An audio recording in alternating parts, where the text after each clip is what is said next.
Assalamualaikum warahmatullahi wabarakatuh. Hai, saya Huwaida Nurafida dengan NIM 324 dari kelas 4 PGSD A3. Kali ini saya ingin menyampaikan tentang model-model pengelolaan kelas.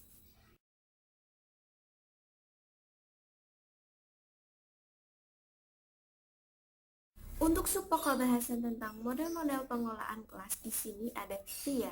Yang pertama ada penataan ruang kelas, yang kedua macam-macam formasi ruang kelas, dan yang ketiga peran serta kendala guru dalam mengimplementasikan pengelolaan ruang kelas. Untuk itu pembahasannya sebagai berikut. Pengertian model pengelolaan kelas merupakan suatu pola yang digunakan sebagai pedoman agar peserta didik bisa lebih aktif dalam mengikuti pelajaran. Untuk penataan ruang kelas di sini dibagi menjadi 4. Yang pertama ada pengaturan tempat duduk, gaya penataan, prinsip penataan kelas, dan manajemen kelas. Untuk pengaturan tempat duduk harus disesuaikan dengan kondisi kelas yang ada, agar para peserta didik dapat belajar dengan baik dan tenang. Karena tempat duduk ini sangat mempengaruhi hasil belajar para peserta didik dalam proses pembelajaran.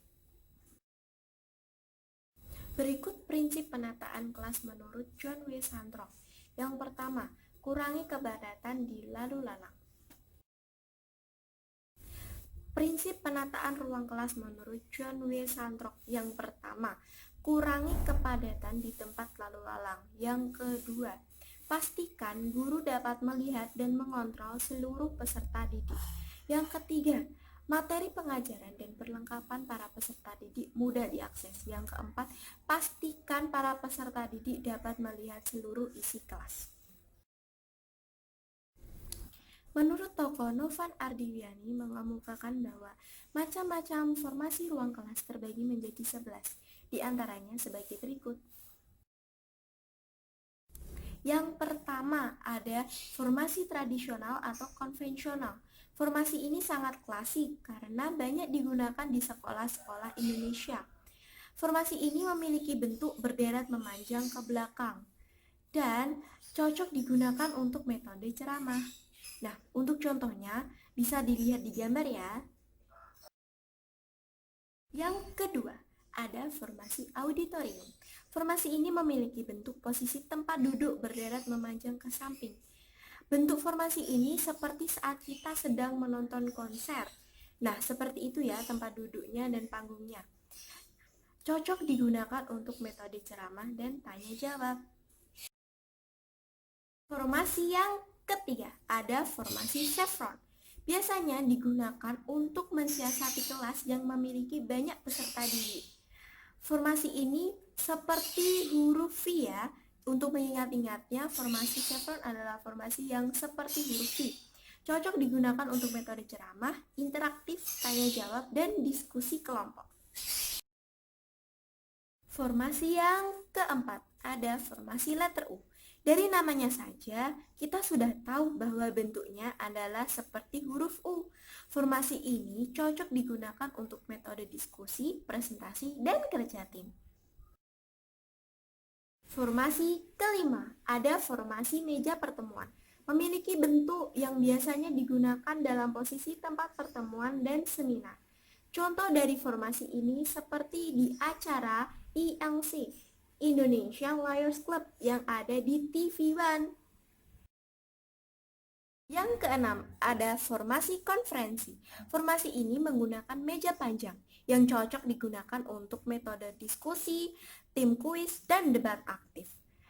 Untuk formasi ini biasanya digunakan untuk rapat dewan direksi di kantor-kantor besar.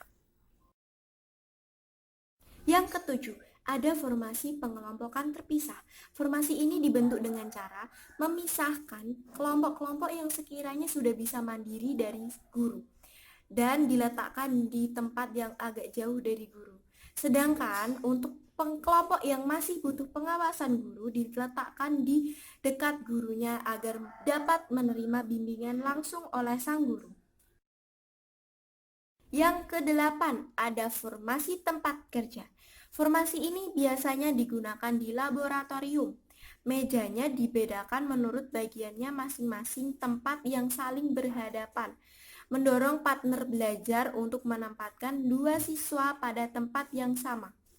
Sebenarnya untuk keadaan pandemi seperti ini, formasi ini sangat cocok digunakan untuk new normal. Urutan ke-9, formasi kelompok untuk kelompok. Formasi ini memiliki bentuk meja persegi yang berukuran besar dan duduknya saling berhadapan. Cocok digunakan untuk metode diskusi, bermain peran, berdebat, dan observasi. Formasi ini terdiri dari beberapa kelompok dalam satu meja. Formasi ke-10, ada formasi lingkaran. Sudah jelas ya dari namanya, pasti bentuknya melingkar. Efektif digunakan untuk berdiskusi dan bermusyawarah atau dengan cara pembelajaran yang santai karena di sini tidak ada mejanya. Formasi ke-11 atau formasi yang terakhir, ada formasi periperal. Formasi ini letak mejanya berada di belakang siswa. Jadi, saat siswa akan menulis, dia akan membalikkan kursinya. Saat mendengarkan penjelasan guru, dia akan membalik kursinya dan menghadap guru, mejanya berada di belakangnya. Peran guru dalam implementasi model-model pengelolaan kelas. Guru merupakan tokoh sentral dalam pengelolaan kelas, dimulai dari tahap perencanaan sampai dengan tahap evaluasi. Hal ini sejalan dengan pendapat Suparlan yang mengatakan bahwa guru harus menguasai materi, menguasai penggunaan strategi, menguasai metode mengajar, dan menguasai alat peraga.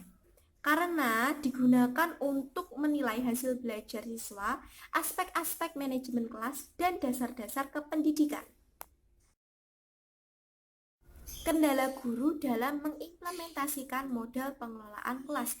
Yang pertama, ada saat membagi peserta didik dalam kelompok, peserta didik tidak mau menerima hasil dari pembagian kelompok tersebut. Yang kedua, ada peserta didik yang sulit diatur, di mana jika guru meminta untuk duduk atau berpindah tempat, beberapa siswa cenderung acuh dan tidak mau mendengarkan guru.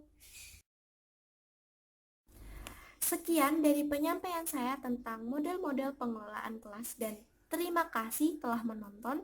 Mohon maaf apabila ada salah kata. Insya Allah saya yakin materi yang saya sampaikan hari ini akan bermanfaat bagi kita semua untuk kedepannya. Dadah. Wassalamualaikum warahmatullahi wabarakatuh.